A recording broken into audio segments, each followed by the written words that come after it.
Latest football news, engaging debates, and fascinating opinions. Pitchside Talk on IO Radio. Hello and welcome to Pitchside Talk here on IO Radio, Fridays at 5 p.m. with me, George, as always. And well, you'll be wondering, where's Dan gone this week? Well, we have got a special guest / emergency loan signing in Piers. He's back. Piers, long time no see. Where have you been? I know. It's been a couple of weeks. The emergency sign has come in. The quick replacement for Dan. The star striker's out, so the reserve one's come on. So hopefully it'll be all good. Hopefully it will be all good. Well, what have we got coming up to today's show? Well, before we get there, we better mention the social medias. Twitter at Pitchside Talk, Instagram Talk_pitch, YouTube and Mixcloud Pitchside Talk. If you want to listen back to any of our previous shows or this one, if you missed anything, up at Fridays at 6 p.m. on the dot. I'm there waiting to just hit that press publish button and all that. But well, we've got coming up the show today. We've got the EFL Rescue Package. There was some good news for League One and League Two clubs this week. Derby County, not some good news for them. We talked about them last week, but there's been some more news on them. And also an England roundup. We have 3 matches in 1 week, 1 international friendly and 2 Nation League matches. We'll have to see how they got on. But when we come back, we'll be talking about the EFL and the Rescue Package. stay up to date with the latest footy news. Pitchside Talk on IO Radio. Well, welcome back to Pitchside Talk here on IO Radio with me, George, and our emergency loan signing, Piers. I'm going to be calling you now, Piers, for the whole show, Yeah, I mean, it's just good. I'm just happy to be playing. Getting a couple of minutes, whether it's an FA Cup game or a league match. I'm just happy to get the time on the pitch. This feels like an interim manager sort of period, where we're like, rock bottom. We need somebody who's going to come in like a big Sam and he's going to save us all. Yeah, it's like Jose's been sacked now. Gusading's in. I'm just keeping the ship sailing. Yeah, he's keeping the ship sailing. Well, where would we be without him? Well, Dan's unfortunately away this week. He's on international duty, he told me. So, I don't know. He's probably getting 0 minutes. He's probably getting his name mistaken or something like that. Well, what have we got coming up? Well, we've got the social medias promotion first. We've got Twitter at Pitchside Talk, Instagram Talk_pitch, YouTube Mixcloud Pitchside Talk.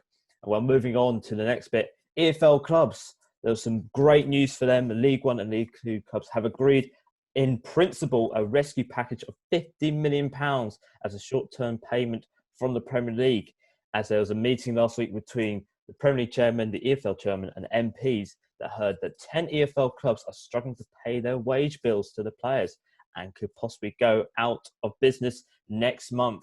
But this is quite funny, Piers, because less than a month ago, the EFL clubs rejected this amount of £50 million to sort of as a cash flow for the time being. But how good is this news for those clubs? Yeah, I mean, it's massive for the clubs. I mean, I don't think League One and League Two get enough support. Last season, teams like Bolton and Bury, obviously, Bury unfortunately went down due to lack of money, and teams like Bolton really struggled. Sheffield Wednesday. Just trying to think, Harrogate Town coming up from the conference through the playoffs. A lot of teams struggling. There's some really small teams in League Two who have played very good football in the National League and got themselves up. So it's obviously been hard for them with no fans, and stadiums aren't cheap to run, especially when you're in the lower leagues and you've got to play for. So to get the money injected into them is brilliant, and I hope more continues for them. Well, this looks like quite a significant step in the right direction, really, because it was only less than a month ago that they were rejecting this and they didn't want any help. They wanted more money, but they took it on. But the EFL said that the Thursday discussions was an overwhelming positive step. As less than a month ago, we was talking about the whole English football pyramid just getting overhauled here to save League One and League Two clubs. Yeah, definitely. I think maybe with the lockdown that might have made them think a little bit more smart, and I think also with that proposed big picture plan, I think maybe they were a bit worried about that with sort of the top 6 running all of football basically. But I think with the money being injected into them, I think it's the best thing for them. I think right down to grassroots football, it needs to be supported, and these Premier League clubs earn so much money. I know maybe they don't want to do it, But I think in long term, this is where they get their talent from. This is where they get their young stars from. So it's so important to look after these leagues. I have to ask you, if the top big six clubs in English football weren't going to be controlling English football as it was, do you reckon the plans would have possibly gone through and we would have maybe not seen this rescue package coming in for these clubs here? Yeah, I think possibly. Yeah, I think the top six do have a lot of power. But I think without them, then we wouldn't be getting this rescue package, because there's even clubs probably in the Premier League who are struggling financially. You get those clubs that go all out to try and survive in the Premier League or go up. I can imagine a team like Fulham eventually struggling. They spend a lot of money and they don't get much return. But obviously with the parachute payments, I know that they want to look to get rid of them as well.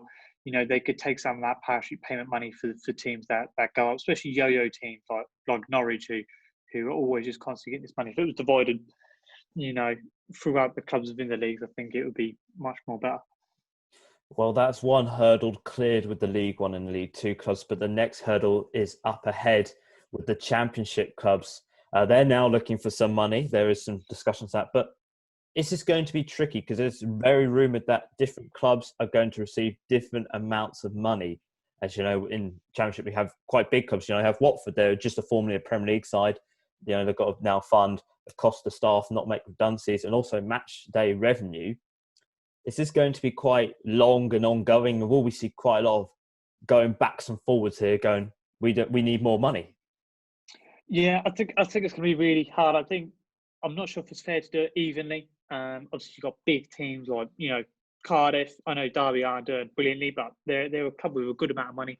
Norwich, I think they've got lots of money. They've got some really good talent in their team, But then you've got the smaller clubs like Wycombe, Coventry. I know Forest have had some financial trouble in the past, although they are a big club. Reading, another big side. Middlesbrough, big side. Swansea, big side. And then you've got Luton Town, Millwall, Brentford. Club. Brentford have just bought a new stadium, so they're going to need some sort of financial help. So it's not easy, but I think there must be there is a way. I don't think it'll be overnight, but there is a way to help these clubs.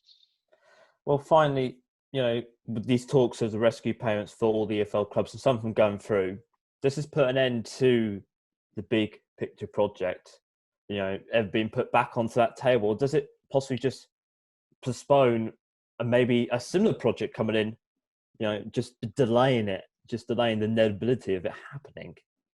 Yeah, I think this is taking the positives from the big picture plan, helping the clubs in the lower leagues. I think and then it gets rid of the negatives of allowing, the top six clubs to run football basically, which I think is a ridiculous idea. You shouldn't let owners of clubs run a league.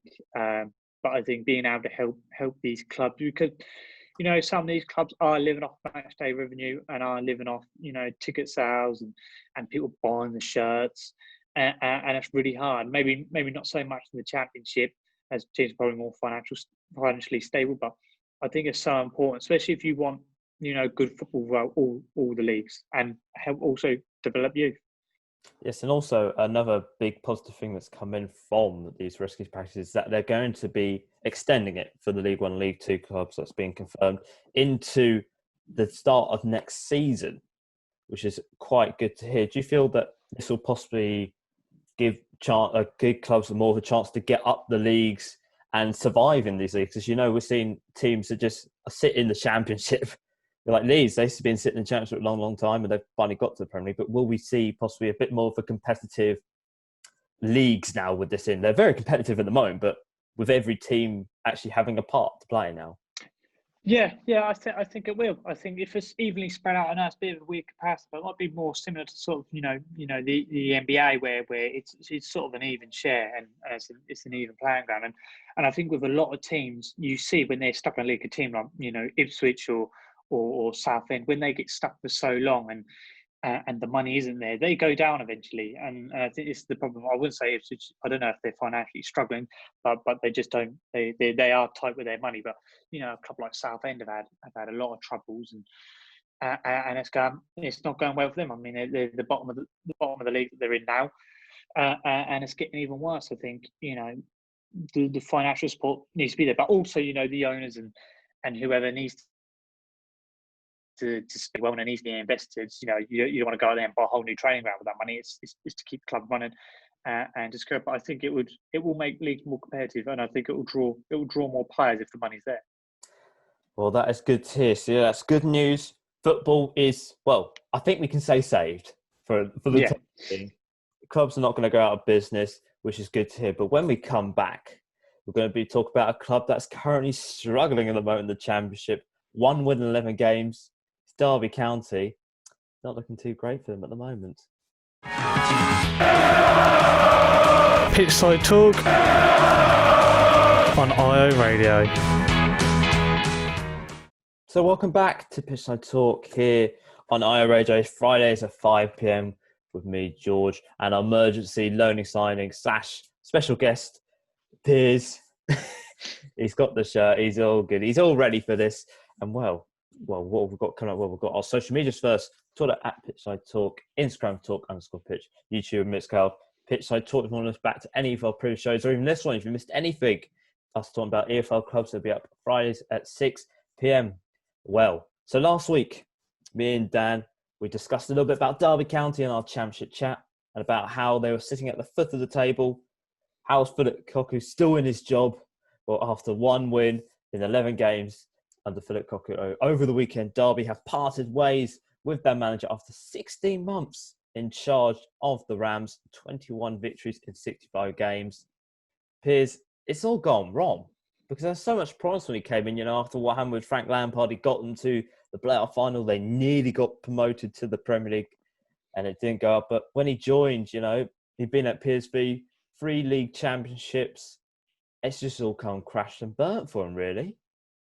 Yeah, I mean, coming from a club like PSV, it's going to be, huge expectation. It's not an easy league over there. It's a difficult league.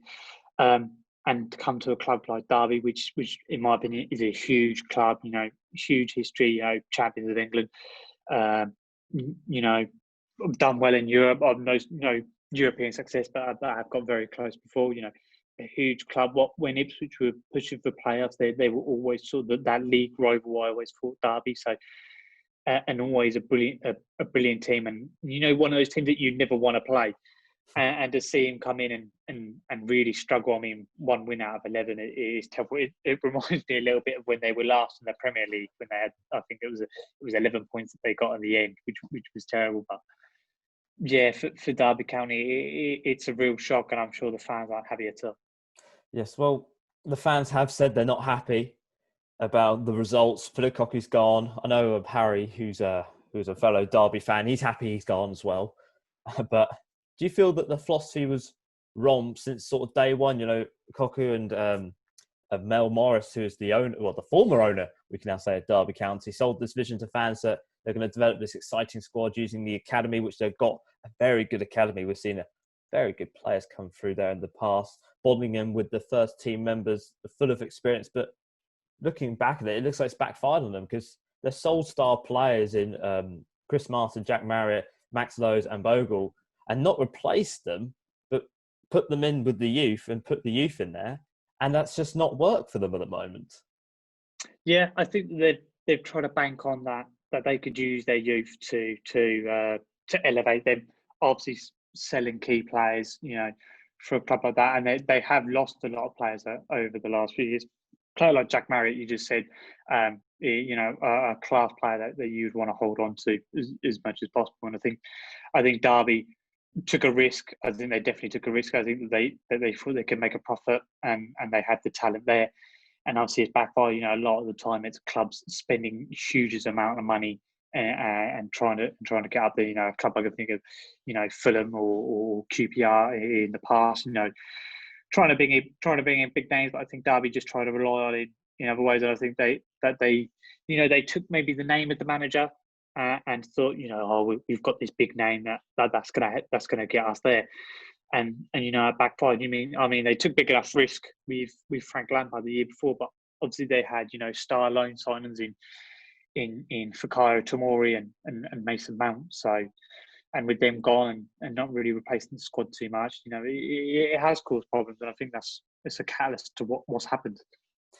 Yeah, it doesn't. It's gone too well for him. Well, Philip Cocu's tenure it's been quite dramatic. I think we can say, and it will probably remember the infamous off the field behaviour by Richard Keogh, Tom Lawrence, and Mason Bennett, which led to the sacking of Richard Keogh. Tom Lawrence and Bennett being sentenced. That hasn't made his spell really that easy, and it's probably overshadowed everything that's happened at this time there. Yeah, I think it's a key part. But it's mental as well. I think that probably affected him and the team. Richard Keogh, I think, is an amazing defender. I think he, at some points he's was one of the best in the league. And he's a real leader. He loved the club and an amazing player. Whenever I've seen him in the Championship, all he does is cause problems. So losing him, a big name in the dressing room. It's like, Liverpool. I know it's a bit of a mad, comparison, but like Liverpool losing someone like Van Dijk. Do you know what I mean? Like a key player who's going to be in that change room and talk to people.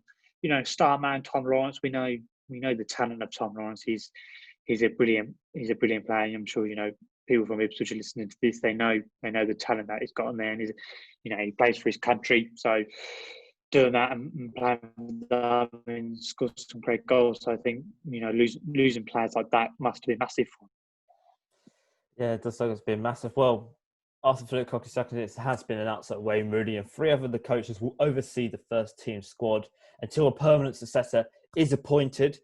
We don't know when that's going to be. I think Wayne Rooney is going to be possibly managing this Saturday against Bristol City, which would be quite interesting to see. He might be the first player manager we've seen in a long, long time, which would be funny enough to see. But Derby is quite an attractive, position really, for any manager, and there's close to having this takeover from the cousin of the Man City owner, Sheikh Mansour. He's going to be taking over he wanted to take over Liverpool a long, long time ago, but he's going to be taking over Derby County. But who will get this job? This is a big job at the moment because Derby are looking to get up the league, but probably the first job is to survive. And there's some big candidates here. Wayne Rooney's the favourite to get the job. John Terry, the assistant manager of Aston Villa, and Frank Lampard's best mate, I think we could say. Rafa Benitez, he's had experience in the Championship with Newcastle. Eddie Howe just left Bournemouth, one of the probably the hottest young England managers around. Sam Allardyce, very experienced in English football. Nigel Pearson, very experienced manager. Steve McLaren, he's got previous experience with Derby County. And Gary Monk, who's been recently sacked from Sheffield Wednesday. We've done quite well there, but who's going to get this job? And whoever gets this job, they've got such a hard task in their hands here. Yeah, I mean, it's sort of the great escape. Unfortunately for Derby, Mick McCarthy's not available. He's enjoying his time in Cyprus. So I wouldn't go with a John Terry or a Rooney. I think the situation that they're in is not right. I know John Terry does some really good work at Aston Villa, but it's not right for someone like that. I would personally go for someone, that sort of Neil Warnock type, so like Nigel Pearson or Sam Allardyce, because, when you're up against it, they're going to be the sort of manager to keep you. I mean, Sam Allardyce kept Sunderland up. That's a hard enough job as it is. Mm-hmm. So, people, I wouldn't get Steve McLaren. That's the first one. I think Derby fans would be happy if he did join. I think he's a terrible manager. Rafa Benitez, another class manager, done brilliant work at Newcastle. I think there's a real shame what happened in regards to that. Eddie Howe, maybe not Eddie Howe yet. I think he's there.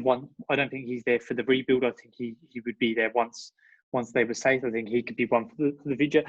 Probably not Gary Monk, just because of the format that he's in. I know he was like a really well touted manager a couple of years ago, but I think maybe he's going through a bit of a struggle. But I would say something, fans might not like it, but for this year, just to keep you safe, someone like Nigel Pearson or Sam Allardyce, I think would be the right man for the job.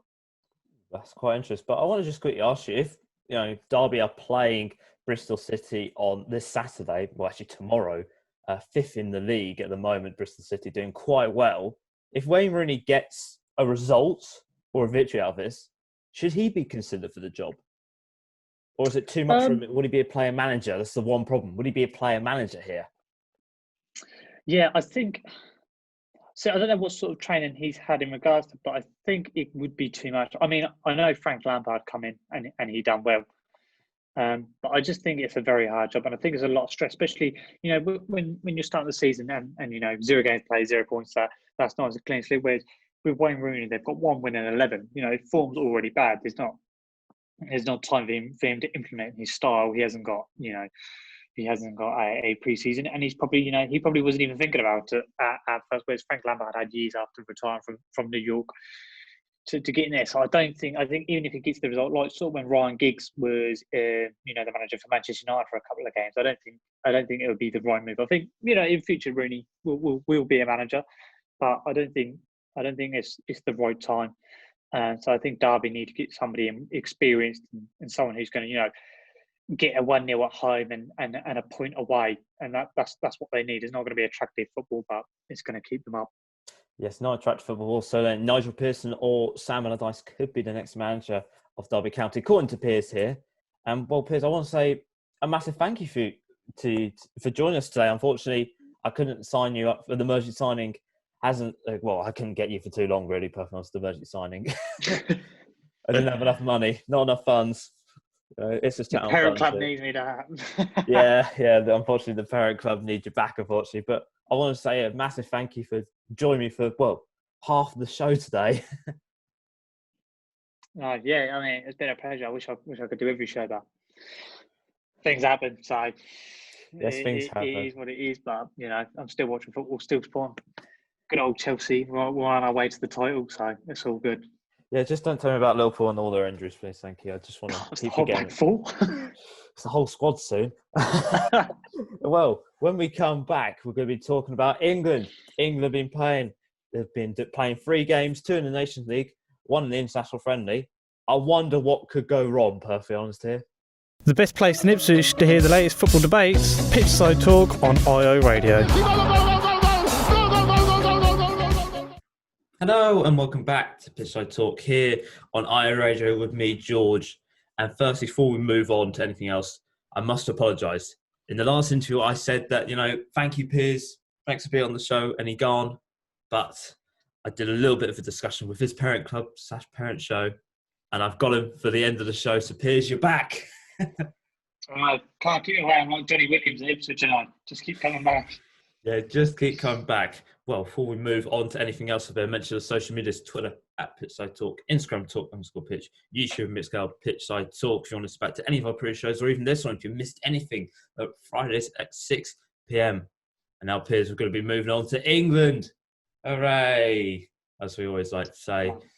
They were back in action. 3 more matches in 1 week with 1 friendly and 2 Nation League games less than a month ago since England played. But funny enough, it's going to be the last matches till March. So we're going to have some nice football now. We're not going to have this boring football we have to watch. But England started off the first game with a victory, cruising to a 3-0 victory over the Republic of Ireland from goals from Maguire and Sancho. Calvert-Lewin, as well, Southgate gave some debut to Dean Henderson and Jude Bellingham, who became the 3rd youngest full international at the age of 17 years and 137 days. What a moment for him as well. And also Grealish played, winning man of the match from the fans' vote. And Southgate described that victory as a good start to the week and praised his side's performance. But moving on to Sunday was a different story in the Nations League. A must-win game for England if they wanted to qualify out of Group A2. But the hopes and dreams were ended by the number 1 side in Belgium as Tielemans and Mertens scored. Stopped England progressing out of the group with some more bad news for them. Henderson went off injured. No Chilwell and Sterling as well because of injuries. But Grealish, the one positive out of that game, made his mark once again, adding some driving force and adding some skill to that England attack, showing off his class. That flick, I've watched. How many times have you watched that, Piers? That flick now? Yeah, I mean, I just had it on replay for about 10 minutes. It was like watching Ronaldinho. It was absolutely mental. I think I've watched it about 10 times every day since it's happened, so can't get over it. I know Dan would be happy as well. He's probably Grealish's biggest fan. But yeah. Southgate said after that, he thought his side was excellent and he couldn't praise his players enough despite losing 2-0 to the number 1 ranked side in the world. But England ending off their Nations League game in style, the final game with a 4-0 victory over Iceland from the Young Lions, stealing all the headlines. Rice getting his first England goal, Mount, getting back on the score sheet. I thought he was supposed to say Grealish, but it's apparently Mount now. And a double from Phil Foden on his England home debut, his first match since playing against Iceland back in September. And we all know how that ended, and we will not mention how that ended in the end for him. But Southgate, once again, praising his side from the last 3 days, and the mentality has been outstanding. Very difficult games, and we're trying to build and improve all the time. But Piers, this international break has been quite a mixed bag of results, really, for England, if we can say so. Yeah, just it's sort of typical England, really. You know, we win the easy games and they look really good against Ireland. You know, England looked really good and last night, but when the pressure's on, they just seem to crumble. They just, against a Belgium side, they just seem to, fall apart. And with the team England have, that should be happening to us. I think we've got such a good team. I mean, generational talent in that team. A golden generation of England players. You can't stop listing those. This isn't sort of Roy Hodgson's days. You've got Joe Hart, Wayne Rooney, and Steven Gerrard. As your team, all 30 plus. So there's so much talent, and it's a real disappointment because the Nations League it's new and it's not the most exciting cup, but for an international team that hasn't won something since 1966, you'd think you want to win something. Yeah, we have to sort of say it's a big shame they're out of the Nations League. I'm not to be rude, I do criticise it all the time. It has been described as international friendlies was just a trophy at the end of it. But if England want to be a top side like Germany, like Belgium, like the Netherlands, who have risen back up to power, you've got to be fighting on all fronts here. Definitely, yeah. England need to have that grit that they have in the Premier League. In the Premier League, you want to win every single game. Every single game, you have to win if you want to win something. And it's not being shown on the international stage. I don't know whether it's a mental thing where they think, this is Belgium, they've got Eden Hazard, so it's a really good team and they can't do it, or it's down to management, which I would presume it is. I just think maybe Southgate hasn't got the grit for it to do it, because the talent in that team is ridiculous. All these players are top players for their clubs, wanted by all the biggest teams in the world, and they should be beating teams. They should be beating all the teams. But like you said, it's a mentality problem there, because every time England has played a big side, they haven't performed. I think Belgium is probably the most recent example. We didn't perform against in the World Cup group stages, not even in the third place final. That was sort of just like, what was the whole point of being there? And now in the Nations League, is it just a mentality problem? It always has been England's problem, I think we can say, beating a big side. I think it used to be more of a mentality problem when people like Rio Ferdinand and John Terry have spoken about it, where players from different clubs wouldn't speak to each other, which caused bad chemistry within the team, which is probably why England had no success through the years. But I think that now the players are more tied together. I mean, you see players like Jack Grealish, Mason Mount, Ben Chilwell, all best mates, Raheem Sterling, Jadon Sancho, Rashford.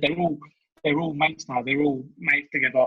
They're all close to each other. It doesn't matter what club you play for. I just think personally, it's the management. I think Southgate came in at a very delicate time for England after Euro 2016. When England were absolutely embarrassed by going out to Iceland. And I think he come in and he steadied the ship. And I think what he has done was a good job. He steadied the ship. And, I think maybe people are just living off of the 2018 World Cup where, like you said, when we come up against a big team, we did crumble. When we played Croatia, England crumbled. When they played Belgium twice, they crumbled. So I think it's just a management standpoint. I think now is the time to get somebody really, really world-class in and really push this England side. Oh, okay, so no more Gareth Southgate for you. No, I'm looking forward to seeing his waistcoat again. Don't. Euro 2021, the waistcoat's coming back and it'll be all sorted. But as you mentioned there, somebody who played very well for England was Jack Grealish. 3 matches, 3 starts. He won man the match, I think, in 2 of those games. I think one of them was the Belgian game. I'm not too sure about that, but he definitely won it in the Iceland game. He's now starting a lot more for England. Will we see that going into the future, or does he need to start producing the numbers like Rashford and Sterling are doing? As Southgate has said a few weeks ago to explain why he's not starting, but he was absolutely on fire, and he's been on fire, this whole season, we could say. Well, yeah, I think, Grealish is more of a versatile player than I think Southgate makes out to be. He's not just a wide player. He can play through the middle as well. And he's got a whole bag of tricks. He can do everything. I obviously understand, Raheem Sterling and Marcus Rashford are class players, but sometimes you've got to forget about the names and the stats and go off, complete form.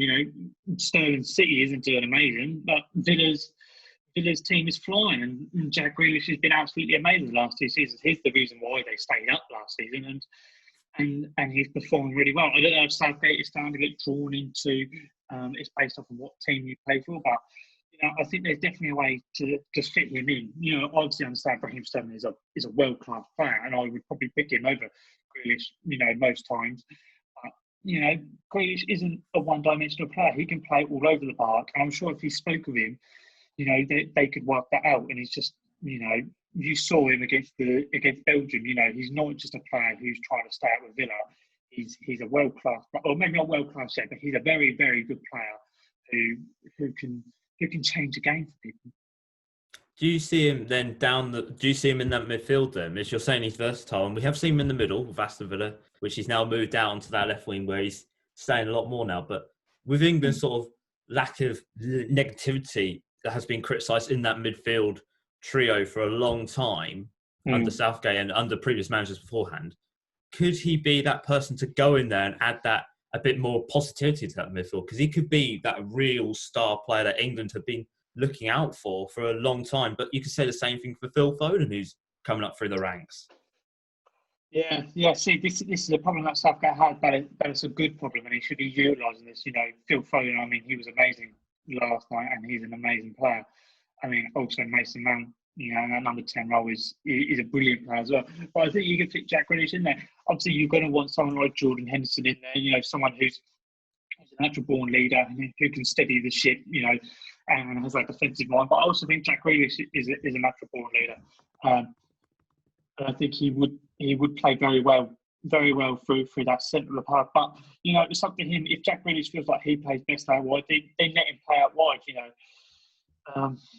It is a tricky one because the midfield is, England have had some world class midfielders all the time, and it has always seemed to be a problem. But I think with players like him, Foden, Mount, Henderson, I think based on form, maybe even Barkley, we might even chuck him in the mix. But it's a brilliant team. It's a brilliant team, and that midfield should be working.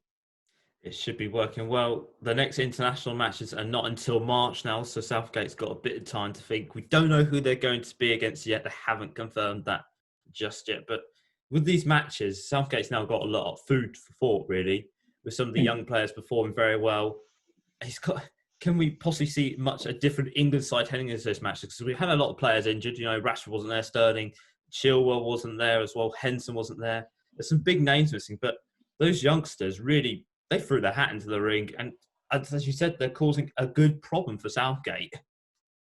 Yeah. I mean, there's a ridiculous amount of players. Just think of strikers. Harry Kane, Marcus Rashford, Tammy Abraham. 3 good strikers who were scoring goals. You've got players like Jadon Sancho, Callum Hudson-Odoi, Sterling, Grealish. The list goes on. Even our defence is looking good. I think the main problem that England really has is just the goalkeeper. I don't think Pickford's good enough. I think Henderson is the keeper for England, but the problem is he's not getting the match time. He's stuck on that bench at Manchester United. I think he should have left really, and that would have really helped England in the long term. But throughout everything else, I mean, I guess Nick Pope could be a contender. He's another good goalkeeper. But Henderson for me, I think, should be England's number 1. But apart from that, the England team is packed. There's plenty of problems for Southgate and good problems. And coming into March, he's got a lot of time to think. And I think he needs to assess those big games. Don't look at the Ireland game and go, "Oh, that's brilliant," because we could do that. Any day of the week with any team. So I just think that he really needs to think and have a plan. What is he actually expecting England to do for the Euros? We're not going out there for a day out. We're not going out there for to just fly the flag. We're going there to win. We're going there to dominate. So I think that's what he needs to think. Yes, not much time now for Southgate to think about the Euros. But when we come back after that quite thrilling England chat, we're going to be doing a little bit of football roundup just before the referee blows his whistle for full time. Pitchside Talk, footy debate from the Premier League Outback. Well, welcome back to Pitchside Talk here on IO Radio's Fridays 5 p.m. with me, George, and our emergency / special guest signing, Piers. He's here to the end. We've got him to the end. I just did a little bribe to his parent club and we sorted something out. Nice. Yeah, I'm good like this, you know. I'm doing my wheeling and dealing like Harry Redknapp. He wouldn't admit it, but I'm doing my wheeling and dealing, you know. And it's time for a little football roundup just before we go. And we've got some big news. In the EFL, they will be allowed to use up to 5 substitutions per game now till the rest of the season, starting tonight's game in the Championship between Coventry and Burnley. This is applied to all 72 clubs in the EFL. So each can now make 5 substitutions, but they'll probably make their first one in the 90th minute or something like that. But they have increased the thing. So you're now allowed to take up to 9 substitutions, or 9 players up to the Championship, sorry. And then for League 1 and League 2 clubs, you're now to take up to 7 now. But the Premier League have voted against having 5 substitutions back in August, and they're still voting against it despite having all these injuries. But we'll have to just wait and see, Piers. I think it's just going to be slowly the turning block now. If the Championship's going to have it, surely the Premier League will follow suit eventually. I mean, you'd like to think, wouldn't you? I think the Premier League probably need it more. I think it's good for all the clubs because, you know, no one's really had too much of a pre-season. Obviously, you know, League 1, League 2 was suspended, so they had more time.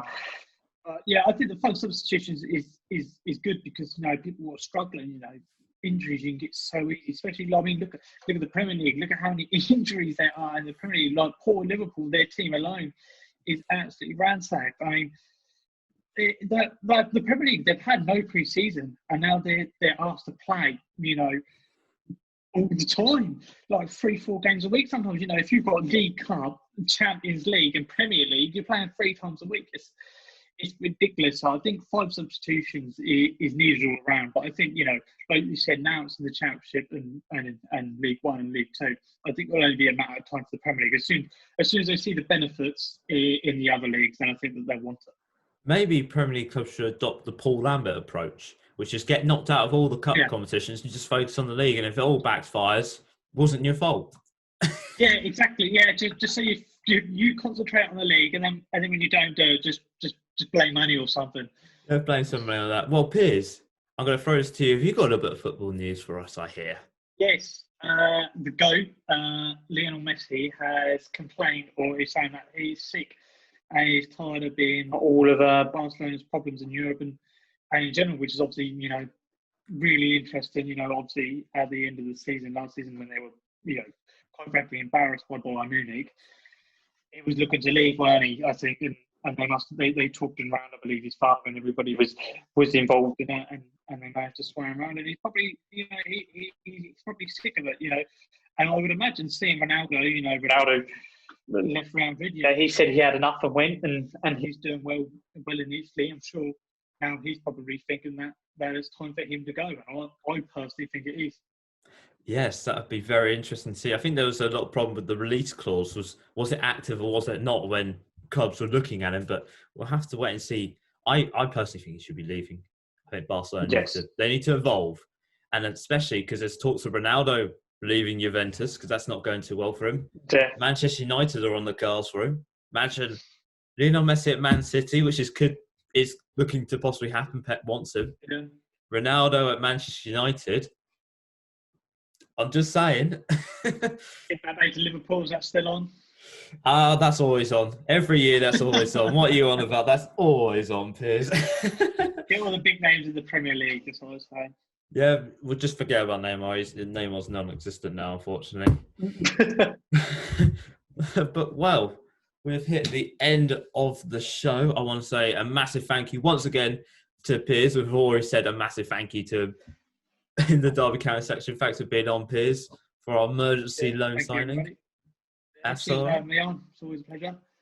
It's always good to have you back on. Well, Well, what have I got to mention? I've got to mention something else. I completely forgot what I've got to do here, because this is what I always do every show. Oh, yes. Social media links now. At Twitter, at Pitchside Talk. Instagram is talk_pitch. YouTube, it's Pitchside Talk. I'm going to back to any of our previous shows. And also, if you want to see more of Piers, he's going to be doing a lot more of our match previews, which will be on our Twitter page tomorrow and Sunday for the Premier League games and the Ipswich Town game against Shrewsbury Town, which is happening tomorrow as well. But what's coming up after us? So we've got the Gap Year show 6 until 7, the Rebirth show 7 till 9, and Flip the Switch 9 until 10. Well, I've been George. He's been Piers. We'll see you next week, and ciao. So. The whistle has been blown for full time. Tune in next week for another jam-packed show.